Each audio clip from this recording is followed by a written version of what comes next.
Most men learn of their wife's sordid cheating from a smear of lipstick on a collar or a suspicious late-night text message notification. Me? My world fractured through a high-resolution VIP gala photo and a jagged voicemail that would make a seasoned tabloid editor weep with professional joy. My name is Adam Kingman, and I am 39 years old, carrying enough jagged physical and mental scars from the dust of Afghanistan to remind me on a daily basis that life is fundamentally unfair. These days, I operate a boutique security consulting firm in the heart of Baltimore, helping paranoid, high-net-worth executives sleep better at night. It pays the mounting bills and keeps me just busy enough to ignore the agonizing fact that my marriage has been circling the drain for months. The photo arrived on a bleak Tuesday morning, slipped under my office door like a final, unappealable verdict. There was my wife, Olivia, looking absolutely radiant in her expensive black cocktail dress, wrapped tightly around some manicured pretty boy I'd never laid eyes on before. His hand was planted firmly and possessively on her ass, and she was gazing up at him like he had just personally invented oxygen. The digital timestamp showed last Saturday night, the exact same evening she'd convincingly told me she was working late on the Henderson charity event. I stared at the photo for a solid 5 minutes, my bitter coffee growing cold in the mug. The guy looked like he'd stepped straight out of the glossy pages of a men's fashion magazine. He had perfectly styled hair, a bespoke expensive suit, and the kind of cocky, punchable smile that screamed trust fund baby from a mile away. He was everything I wasn't. Then, my phone buzzed with a notification. It was a voicemail from Olivia. Adam, honey, I know you've probably seen the photo by now. Look, this is awkward, but I need you to understand something fundamental. Tom and I, we're in love. Real, passionate love. Not whatever this boring, stale arrangement we've had for the past few years has been. I'm filing for divorce immediately, and Tom's friends happen to be the most ruthless lawyers in town. You'll get absolutely nothing. But honestly, what did you ever really contribute to our life anyway? Your pathetic little security business? Please. Tom owns an elite boutique firm that handles Fortune 500 companies. He's everything you're not. Successful, connected, and truly ambitious. Oh, and the physical closeness is incredible. Just thought you should know. The voicemail ended with her laughing, a cold, mocking sound. I played it 3 more times, each replay stoking a calculated fire in my chest. By the 4th listen, I wasn't even angry anymore. I was purely tactical. I called her back, and she answered on the very first ring.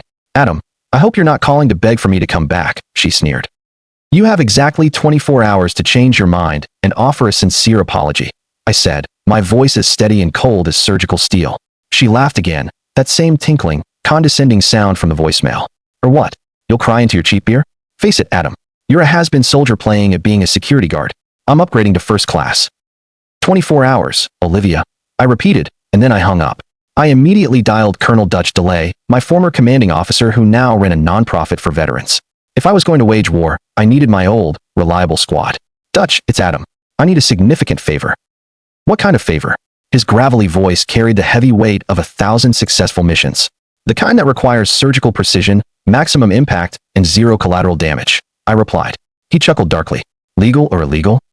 Completely legal, but absolutely devastating, I promised. I'm listening, he said. Within 2 hours, my personal war room was assembled. Dutch arrived first, followed by Kenna Mullally, a brilliant private investigator who'd served 3 grueling tours in Iraq before trading her service rifle for a high-end camera. Finally, Elliot Grigg showed up, a sharp criminal defense attorney who looked like he'd rather be anywhere else, but had never turned down a moral challenge. So, Dutch said, settling into a leather chair across from my desk, your wife's cheating with some rich boy, and she thinks she's got you completely outgunned. That's the situation. Kenna pulled out her laptop, her eyes narrowed. What's pretty boy's full name? Tom Beale. Runs some boutique security firm, I told her. Her fingers flew across the keyboard with rhythmic precision. Thomas Andrew Beale, 31, owns Beale Strategic Solutions. Interesting. His client list includes 3 companies that regularly hire event planners. She looked up, a predatory glint in her eyes. Wanna bet he's been feeding your wife insider information for contract bids? Elliot leaned forward, smelling blood. That would be fraud and industrial espionage at a minimum. Keep digging, I told her. What else?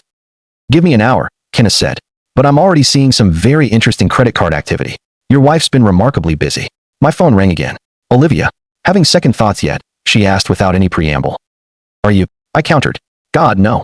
Tom's taking me to Cabo next weekend. First class, naturally. Something you could never afford in your wildest dreams. Enjoy the trip, I said calmly. We will. Oh, and Adam, I'm moving out tomorrow. Tom's sending professional movers. Don't you dare try to stop them. The line went silent. Dutch raised a gray eyebrow. She's moving fast. Way too fast. Elliot agreed. Smells like blatant asset concealment to me. I smiled for the first time in long, dark hours. Then we'd better move even faster. By 8 p.m., Kenna had assembled a digital dossier that would make the NSA proud. Tom Beale wasn't just my wife's secret lover. He was her corrupt business partner in a very profitable, very illegal side hustle. "Look at this," Kenna said, turning her glowing laptop screen toward us. "Your wife's company credit card shows repeated charges at the Marriott downtown every Tuesday and Thursday for the past 3 months. Always the same executive suite, always billed as client meetings. But here's the kicker. Tom's business account shows massive payments to Olivia's company for consulting services that coincidentally match her biggest, most lucrative contract wins." Dutch whistled low. "She's been selling trade secrets." "Gets better," Kenna continued. "Tom's been using those same hotel stays to wine and dine clients from companies that were bidding against Olivia's firm. Guess who always won those bids?" Elliot was already frantically taking notes. "That's conspiracy to commit fraud, breach of fiduciary duty, and about 6 other felony charges I can think of off the top of my head." "What about their personal assets?" I asked. "Already on it," Elliot said. "I've prepared emergency injunctions to freeze all joint accounts pending a full investigation. I can file first thing tomorrow morning. By the time she tries to access your money for that flight, it'll be locked down tighter than Fort Knox." I felt the familiar, icy calm that used to settle over me before a high-stakes mission.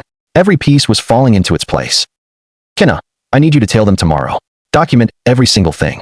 Where they go, what they do, who they meet with. Get high-res photos, timestamps, the works." "Already planned on it," she smirked. "Dutch, can you reach out to your contacts at the Better Business Bureau? I have a feeling Tom's company might not be as clean as his suit appears." "Consider it done."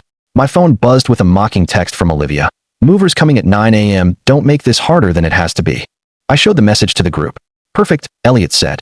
"Let her take whatever she wants. We'll get it all back, and then some when the court is finished with her." The next morning, I watched from my office window as a massive moving truck pulled up to our townhouse.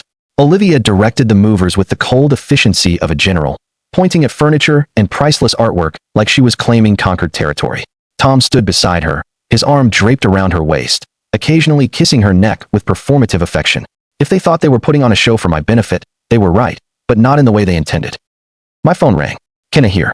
They just loaded a heavy safe into the truck," she reported from her surveillance position across the street. "Wanna bet it contains documents you've never been allowed to see?" "How much you wanna bet those documents include stolen client lists from her company?" I asked. "No bet. I'm not stupid," she replied. At 10:15 a.m., Elliot called. "The injunctions are officially filed and approved. All accounts are frozen as of now. Also, I may have mentioned to a well-placed friend at the IRS that there might be some massive unreported income worth investigating." "How long before they find out?" I asked. "Olivia will probably try to access money for their Cabo trip this afternoon. Tom might not find out until his business account gets flagged, which should be right about now." As if on cue, my phone exploded with frantic calls from Olivia. I let them all go to voicemail. The first message was pure confusion. "Adam, there's something wrong with our bank accounts. Call me." The second was sharp irritation. "This is ridiculous. Fix whatever you did." By the fifth message, she was absolutely screaming in fury. "You snake. I know this is you. Tom's accounts are frozen, too. What did you do?" I finally called her back. "Having problems?" I asked. "Unfreeze the accounts, Adam. Now," she shrieked. "I can't do that, Olivia. It's a formal court order pending a deep investigation into fraudulent activity." Silence followed. Then, a shaky, "What investigation?" "The one into how you and Tom have been running a little insider trading scheme. Industrial espionage is a federal crime, Olivia. You can't prove a single thing." "Actually, I can. Hotel receipts, credit card statements, bank transfers, client communications. It's all very well documented in a digital dossier." Her voice dropped to a terrified whisper. "What do you want?" "An apology would be nice, but I think it's far too late for that," I said. I hung up and immediately called Dutch. "Phase 2, he asked. "Phase 2, I confirmed." Tom Beale drove a silver Porsche 911 that probably cost more than I made in 2 years of hard labor. I knew this because Kenna had been following him for 3 days, documenting his every shallow move. She'd also discovered that he parked in the exact same spot every morning at the downtown garage, level 3, northeast corner, far away from other cars to avoid door dings. Guys like Tom were pathetic in their vanity. I positioned my beat-up Ford pickup truck to block his only exit Wednesday morning, then waited in the shadows. At 7:45 a.m. sharp, the Porsche's engine echoed through the concrete structure. Tom appeared 2 minutes later, designer coffee in hand, looking like he'd stepped out of a magazine ad. He stopped short when he saw my truck. "Excuse me," he called out, his voice carrying that high-pitched, entitled tone I'd expected. "You're blocking my car." I got out slowly, taking my time. Tom was significantly smaller than he'd looked in photos, maybe 5 feet 9 inches in expensive shoes with the soft, unearned build of someone who paid for an elite gym membership but rarely used it. "You must be Tom," I said, walking toward him with purpose. His face went instantly pale. "You're Adam." "That's right. We need to have a talk." He glanced around the empty, cavernous garage, probably looking for security cameras or witnesses. There were cameras, but I'd already checked their blind spots. "Look, man, I know this is awkward," he began, trying to sound reasonable. I moved faster than he ever expected, closing the distance between us in 2 explosive steps. My hand shot out and slapped his side mirror clean off the Porsche. The sound echoed like a gunshot in the garage. "Jesus." Tom stumbled backwards, spilling hot coffee down his white designer shirt. "That's for the voicemail," I said with terrifying calm. Before he could react, I grabbed his expensive shirt and shoved him hard against his car. Not hard enough to break him, but firm enough to make my point absolutely clear. His coffee cup clattered and emptied on the ground. "This is just the beginning, Tommy. Tell Olivia her 24 hours are officially up." His eyes were wide, his pupils dilated with pure fear. "You're crazy. I'm calling the police." "Go ahead. Tell them how you've been committing federal fraud with my wife. I'm sure they'll be very interested in your side of the story." I released him and stepped back. He fumbled for his phone with shaking, useless hands. "You have no idea who you're messing with," he said, trying to regain some pathetic composure. "I have connections, high-priced lawyers, people who can utterly destroy you." I laughed in his face. "Tommy, I've been shot at by professional soldiers who actually knew how to eliminate me. You think I'm scared of your lawyers?" I walked back to my truck and moved it just enough for him to squeeze out. As he drove away in a panic, I noticed he forgot to pick up his broken mirror. That afternoon, Kenna called with a crucial update. "Tom's been making frantic calls all day. Looks like he's trying to find out exactly what evidence you have." Also, his business partner showed up at the office looking incredibly worried. "What about Olivia?" "She's been at her office for 6 hours straight. Word is her boss wants to see her first thing tomorrow morning." Perfect timing. I'd spent the morning crafting a detailed, incriminating report about Olivia's activities, complete with hotel receipts, bank records, and a timeline of her company's suspicious contract wins. The report went to her boss, the company's board of directors, and their biggest clients. By 5 p.m., Olivia was calling me every 10 minutes. "Adam, please, we need to talk face to face." "I'm listening," I said. "Not over the phone. Meet me at Cafe Luna at 7. Cafe Luna was a trendy, overcrowded spot downtown where Olivia liked to be seen by the elite. Public enough that she'd feel safe, but intimate enough for a private conversation. I arrived early and chose a corner table with a clear, tactical view of the entrance. Olivia walked in at exactly 7, looking like she hadn't slept in days. Her usually perfect hair was pulled back in a messy ponytail, and she was wearing jeans instead of her typical designer outfits. She sat down across from me without ordering a single thing. "You have to stop this immediately," she said. "Stop what exactly?" "Don't play dumb with me, Adam. My boss put me on administrative leave pending a full investigation. Tom's business partner is threatening to dissolve their entire company. Our accounts are still frozen. Sounds like the justice system is working perfectly." She leaned forward, and for a brief moment I saw a flash of the woman I'd married 10 years ago. "Adam, I made a terrible mistake. I was angry, frustrated with where we were. Tom made me feel special. Special enough to commit federal fraud." Her composure finally cracked. It wasn't supposed to be fraud. It started as just information sharing. Tom would mention which companies were bidding on projects, and I'd make sure we submitted competitive proposals using that insider information. It wasn't like that. It was exactly like that, Olivia. You sold out your company, your marriage, and your integrity for what? Good closeness and a few expensive dinners. Tears started forming in her eyes. "I want to fix this. We can fix this together." "No, we can't." I stood up to leave, but she desperately grabbed my arm. "Please, Adam. I'll do anything. I'll leave Tom. We can go to counseling. I'll make this right." For just a moment, I almost felt a shred of pity for her. Almost. "You should have thought about that before you left me that laughing voicemail." I walked away, leaving her crying in front of the people she so desperately wanted to impress. Tom lived in a converted warehouse loft in Fells Point, the kind of pretentious place that screamed, "I have more money than taste." Getting inside was easier than it should have been for someone who supposedly ran a security company. His building's keypad lock was the exact same model I'd installed for a client last year, and I still had the master override codes. I waited until Thursday night when Kenna confirmed both he and Olivia were at some charity function across town, then let myself in. The place was exactly what I'd expected. Exposed brick walls, industrial lighting, and furniture that looked expensive but fundamentally uncomfortable. A bachelor pad designed to impress 20-something women. I wasn't there to steal anything or cause permanent damage. This was about psychological warfare. First, I rearranged all his furniture by exactly 6 inches. Not enough to be immediately obvious to the naked eye, but enough that he'd keep bumping into things and feeling like something was fundamentally wrong. Then I went to work on his kitchen, switching the contents of every cabinet and drawer. His coffee would now be where he kept his plates, his silverware mixed in with his cooking utensils. The master bedroom was where I left my signature touch. I removed the filter from his central air conditioning unit and filled it with rotting fish heads I'd bought from the harbor market. The smell wouldn't be noticeable immediately, but by Saturday morning, his entire luxury loft would reek like a fishing boat in the heat of August. Finally, I placed a single .45 caliber bullet on his silk pillow. Not a threat, just a silent reminder that I had skills and access he couldn't imagine. I was out of there in 45 minutes, leaving no trace except the chaos he'd discover over the next few days. Friday morning brought the panicked phone calls I'd been expecting. "What the hell did you do to my apartment?" Tom's voice was shaking with pure rage. "I have no idea what you're talking about." "Don't lie to me. Someone broke in and in what, Tommy? Stole something? Broke something? Hurt someone?" Silence. "Maybe you should call the police," I suggested helpfully. "Tell them someone rearranged your furniture and left you a smelly present. I'm sure they'll make it a top priority." "This is harassment." "This is just getting started." I hung up and immediately called Kenna. "How did the charity event go last night?" "Interesting." Olivia spent most of the evening on her phone, probably dealing with her career death. Tom looked like he was trying to network, but people kept avoiding him. "Word is getting around about the investigation." "Good. What's on their schedule for today?" "Tom's supposed to meet with his business partner at 2. Olivia has been summoned to another meeting with her boss." "Perfect." At 1:55 p.m., I was sitting in the lobby of Tom's office building when his partner, a nervous-looking man in his 50s, rushed past me toward the elevators. 5 minutes later, raised voices echoed from the 20th floor. Kenna texted me updates. "Partner's leaving. Looks absolutely pissed. Tom's still up there." At 3:30, Tom emerged from the elevator looking like he'd been hit by a freight truck. His usually perfect hair was disheveled, his tie was crooked, and he was carrying a cardboard box of his belongings. I followed him to the parking garage. "Rough day?" I asked as he fumbled with his car keys. He spun around, his eyes wild and bloodshot. "Stay away from me." "Or what? You'll call your business partner?" "Oh wait. I heard he dissolved the company today. Something about not wanting to be associated with federal fraudulent activities." Tom's hands were shaking so violently, he could barely unlock his car.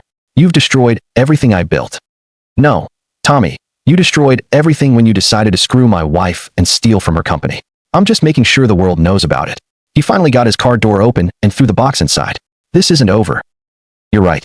It's not." That evening, Olivia called. "Tom's been fired," she said without any preamble. I heard. "Tough break. His partner says he can't afford to be associated with the investigation. Tom's lost everything. His name is mud." "What about you?" "I've been terminated effective immediately. They're actively considering criminal charges." For the first time since this nightmare started, she sounded truly, deeply broken. "Adam, please. We need to talk. Really talk. Not in some public place where we can't be honest with each other." "Where?" "Your office tonight. Just us." I almost said no. Almost. But curiosity and a need for closure got the better of me. 9 o'clock. Come alone." She arrived exactly on time, looking worse than I'd ever seen her. No makeup, wrinkled clothes, eyes red and swollen from crying. This wasn't the confident, arrogant woman who'd left me that mocking voicemail. "Thank you for seeing me," she said, settling into the chair across from my desk. "Talk. I know you hate me right now." "I don't hate you, Olivia. Hate requires passion and energy. What I feel for you now is pure indifference." She flinched as if I'd physically slapped her. "That's worse." "Is it?" She took a shaky breath. "I want to make this right. I know I can't undo what I did, but maybe we can find a way forward." "What kind of way forward?" She stood up and walked around my desk, her hand reaching for my face. "We were good together once. We could be good again. I can make you happy." I caught her wrist firmly before she could touch me. "Sit down, Olivia. Sit down." She returned to her chair, tears streaming down her face. "You think you can just seduce your way out of this?" I asked. "Bat your eyes and suddenly I'll forget about Tom? About the fraud? About that voicemail where you laughed at me for being a has-been?" I was angry. People say things when they're angry. "No, Olivia. Angry people say hurtful things. Cruel, soulless people say what you said." I opened my desk drawer and pulled out a document. "This is a comprehensive settlement agreement. You sign it, and I'll consider not pressing charges for the money you stole from our joint accounts." She read through it quickly, her face growing paler with each page. "This gives you everything. The house, the cars, my jewelry, even my entire retirement account." "That's right. That's the cost of your upgrade. I'll have absolutely nothing left." "You'll have Tom. Isn't that what you wanted? Real love." She looked up at me with something that might have been desperate hope. "If I sign this, will you call off your investigation? Make this all go away?" I smiled. "I can't do that. The federal investigation is out of my hands now, but I won't pursue civil damages against you personally. That's my final offer." "That's not enough." "It's all I'm offering. Take it, or I file tomorrow." She stared at the document for a long time, then slowly, with trembling hands, picked up a pen. "I loved you once," she said as she signed her name. "I know. That's what makes this so much worse for you." After she left, I sat in my office for a long time, staring at the signed settlement. Phase 3 was about to begin, and it would be the most public yet. The emergency court hearing was scheduled for Monday morning at 9 a.m. Elliot had worked over the weekend to prepare our case, assembling evidence that read like a crime novel: bank records, hotel receipts, email communications, phone logs, everything needed to prove that Olivia and Tom had been running a sophisticated fraud operation. I arrived at the courthouse 30 minutes early and wasn't surprised to find Tom already there with his lawyer, a sharp-dressed woman who looked like she charged $1,000 an hour. Olivia sat beside them wearing a conservative blue dress that was probably meant to make her look sympathetic to the court. All rise for the Honorable Judge Patricia Morrison. Judge Morrison was a no-nonsense woman in her 60s who'd built her reputation on cutting through legal BS with a chainsaw. She reviewed our filings while the courtroom waited in tense silence. "This is quite an extensive collection of evidence," she said finally. "Mr. Griggs, please present your case." Elliot stood and launched into a methodical, brutal presentation that laid out every sordid detail of the fraud scheme. Bank transfers, contract awards, hotel meetings. He connected each dot with surgical precision. "Your Honor, the defendants engaged in a systematic conspiracy to defraud multiple companies through the use of insider information. Mrs. Kingman used her position to access confidential bidding information, which she then shared with Mr. Beale in exchange for personal and financial benefits." Tom's lawyer tried to object several times, but Judge Morrison shut her down instantly. "The evidence speaks for itself, counselor. Continue, Mr. Griggs." When Elliot finished, Tom's lawyer stood for their defense. It was painful to watch. She tried to paint Tom as a naive businessman who'd been manipulated by Olivia, while simultaneously arguing that Olivia was a scorned wife acting out of emotional distress. Judge Morrison wasn't buying a word of it. "Mrs. Chun, your clients conducted their affair in hotel suites paid for with corporate credit cards, while simultaneously engaging in bid rigging that cost legitimate companies millions of dollars. This isn't a romance novel. It's a criminal enterprise." The judge ruled in our favor on every single point. All assets were to remain frozen pending the criminal investigation, and both Tom and Olivia were prohibited from leaving the state. As we filed out of the courtroom, Tom cornered me in the hallway, his face twisted. "You think you've won?" he hissed. "This is just the beginning. I have friends, connections. I'll destroy you." "Get in line," I said, walking past him. That evening, Tom tried to make good on his threat. He was scheduled to speak at a Chamber of Commerce networking event, one of those glad-handing affairs where local business leaders pretended to care about economic development while drinking overpriced wine. I'd been planning this moment for days. Kenna had helped me hack into the event's audiovisual system, giving me total control over the presentation screens throughout the hotel ballroom. Tom's speech was scheduled for 8 p.m., right after dinner when everyone would be paying attention. I waited until he was introduced and took the podium, looking like he still had some dignity left, then activated my surprise. The screens throughout the room suddenly displayed a slideshow I'd prepared. Text messages between Tom and Olivia discussing which companies to target, hotel receipts showing their regular Tuesday and Thursday meetings, bank records proving the money transfers. But the crown jewel was the audio recording I'd made of Tom bragging to a potential client about his inside connections. The room went dead silent as Tom's voice filled the space. "Let's just say I have a very close relationship with someone who knows exactly what our competitors are bidding. We never lose a contract we really want." Tom frantically tried to shut off the presentation system, but I'd locked him out completely. The slideshow continued for 3 full minutes while 200 of Baltimore's business elite watched in stunned, horrified silence. When it finally ended, Tom was standing at the podium, looking like he wanted the floor to swallow him whole. The room remained quiet for several seconds before people started pulling out their phones, sharing what they'd just witnessed. I slipped out through a side exit, but not before seeing several people approach the event organizer, probably demanding answers about why they'd invited a fraud suspect to speak. By Tuesday morning, the story had spread like a virus throughout Baltimore's business community. Tom's remaining clients were canceling contracts, and Olivia's former colleagues were distancing themselves as fast as they could. My phone rang at 10 a.m. "Olivia, that was cruel," she said, her voice hollow. "That was justice," I corrected. "Tom's talking about suicide. He's lost everything. He's a pariah. He should have thought about that before he decided to steal from his clients and sleep with a married woman. What more do you want, Adam? We're both ruined. Isn't that enough?" "Not quite." "What does that mean?" "You'll find out soon enough." That night, I got a call from Kenna. "We have a problem. Tom's been drinking heavily and making violent threats. My sources say he's talking about coming after you directly." "Let him come," I said. "Adam, I'm serious. He's desperate and desperate people do stupid things." "Good. I'm counting on it." Tom made his move on Thursday night during a thunderstorm that turned Baltimore's streets into rushing rivers. I was working late in my home office when the security system I'd installed after my return from Afghanistan started sending alerts to my phone. Motion detected at the back gate. Motion detected near the garage. Someone was trying to break in. I activated the house's defensive systems, something I designed but never expected to actually use on a domestic level. Floodlights illuminated the backyard, revealing Tom stumbling through my garden, soaked to the skin and carrying what looked like a heavy crowbar. He was drunk, very drunk. I opened the app that controlled my security cameras and started recording, then called Dutch. "It's happening," I said. "We're on our way," he replied. Tom reached the back door and started trying to pry it open with the crowbar. The reinforced steel frame wasn't budging, but he kept trying, cursing with each failed attempt. I activated the intercom system. "Hello, Tommy." He spun around, looking for the source of my voice. "I know you're in there, you bastard. Come out and face me like a man." "I'm right here. You're the one sneaking around in my backyard like a common criminal. You destroyed my life. You destroyed your own life. I just made sure everyone found out about it." He threw the crowbar at one of my security cameras, missing by 3 feet. "I'm going to eliminate you." "That would be a mistake, Tom." Tom found a large rock and hurled it at my kitchen window. The reinforced glass spiderwebbed, but didn't break. "Bulletproof glass," I explained through the intercom. "Learn to appreciate it overseas. You're out of your league." He was crying now, tears mixing with the rain on his face. "Please just stop. I can't take any more." "Then you should leave." Instead, he picked up the crowbar again and headed for the garage where my truck was parked. The garage door was steel, but the side entrance was just regular wood. I let him break in. The moment Tom stepped inside the garage, I activated the trap I prepared. The door slammed shut behind him, electronically locked.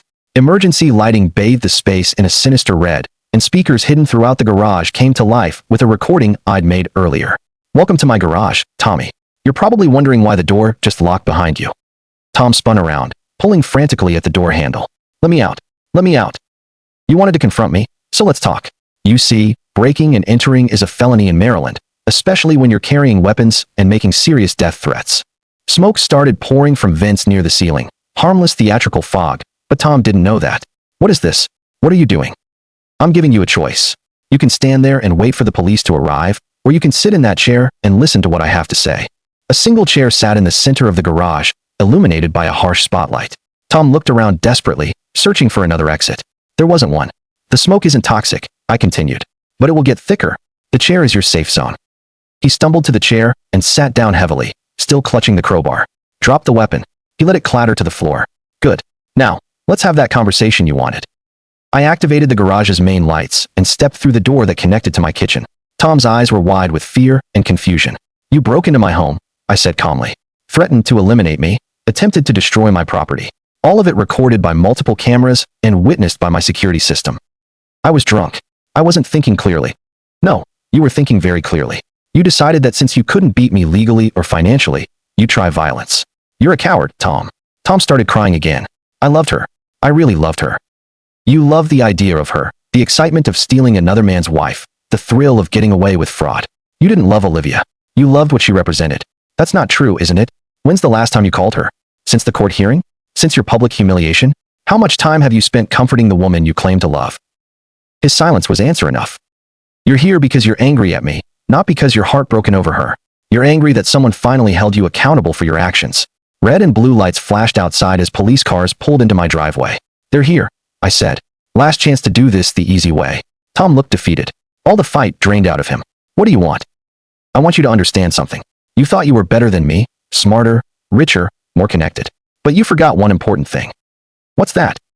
"I'm a soldier, and soldiers always complete their mission." The garage door opened as Dutch arrived with 2 Baltimore police officers. Tom didn't resist as they handcuffed him. Breaking and entering, criminal trespass, attempted burglary, terroristic threatening. One of the officers recited. "You're going to be our guest for a while, Mr. Beale."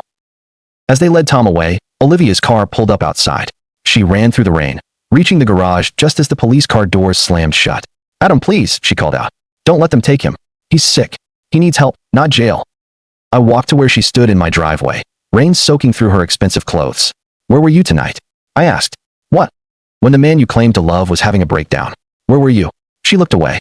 I was at my sister's house. Hiding." "You weren't hiding. I was trying to figure out what to do next," she claimed. "You were hiding," I repeated. "Just like you've been hiding from the consequences of your choices this entire time.